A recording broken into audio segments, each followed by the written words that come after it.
একটা সাধারণ জ্বর, একটা আধ খাওয়া ফল, আর তারপরেই মৃত্যুর মুখে ঠেলে দিতে পারে যে ভাইরাস, তার নাম নিপা। রাজ্যই মিলেছে, নিপা সংক্রমণ। ভ্যাকসিন নেই, নির্দিষ্ট ওষুধও নেই। তাহলে প্রশ্ন এটাই, জ্বর হলে কি নিপার থাবা? নিপা ভাইরাস কোনো সাধারণ সংক্রমণ নয়। এটি একটি জেনেটিক ভাইরাস, অর্থাৎ পশু থেকে মানুষের শরীরে ছড়ায়। এর মূল উৎস হলো ফল খেকো বাদুড়। বাদুড়ের আধ খাওয়া ফল, তাজা খেজুরের রস বা সেই ফল খাওয়া গৃহপালিত পশু সবই হতে পারে নিপার বাহক। এই মুহূর্তে রাজ্যে 2 জন নিপা আক্রান্ত। উত্তর 24 পরগনা বারাসাতে একটি বেসরকারি হাসপাতালে ভেন্টিলেশনে রয়েছে 2 জন নার্স। চিকিৎসকদের মতে অবস্থা অত্যন্ত সংকটজনক। এর আগেও 2001 সালে শিলিগুড়ি এবং 2007 সালে নদিয়ায় নিপা ভাইরাসে বহু মানুষের মৃত্যু হয়েছিল। করোনা আমরা সবাই দেখেছি, কিন্তু নিপা কি তার থেকেও ভয়ঙ্কর?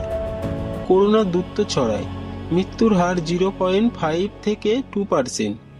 নিপা ভাইরাস সংক্রমণ কম, কিন্তু মৃত্যুর হার 40 থেকে 75%। অর্থাৎ নিপা কম ছড়ালেও আক্রান্ত হলে বাঁচার সম্ভাবনা অনেক কম। নিপার উপসর্গ শুধু জ্বরের সমৃদ্ধ নয়, জ্বর, শ্বাসকষ্ট, মাথা ঝিমুনি, খিঁচুনি, স্নায়ুর সমস্যা, ইনসেফ্যালাইটিস, মস্তিষ্কের সংক্রমণে 4 থেকে 14 দিনের মধ্যে এই লক্ষণ দেখা দিতে পারে। জ্বরের সঙ্গে যদি শ্বাসকষ্ট ও স্নায়ুর সমস্যা একসঙ্গে হয়, সতর্ক হতেই হবে। কি খাবেন না? এই সময় কিছু খাবার একেবারেই নয়। বাদুড়ের আধা খাওয়া ফল, রাস্তার কাটা ফল, তাজা খেজুরের রস, ভালো করে না ধোয়া ফল, প্যাকেট জাতীয় বা ভালোভাবে ধোয়া ফল, রান্না করা খাবার। গুড় খেতে কোনো সমস্যা নেই, কিন্তু কাঁচা রস নয়।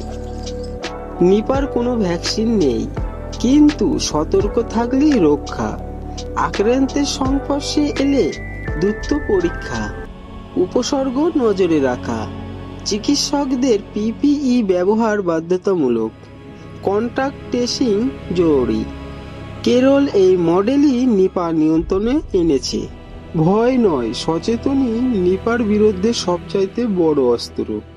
এই ভিডিওটি সবাইকে শেয়ার করুন, কারণ একটি শেয়ার একটি প্রাণ বাঁচাতে পারে। লাইক, শেয়ার, সাবস্ক্রাইব, কমেন্টে লিখুন আপনি কতটা সতর্ক।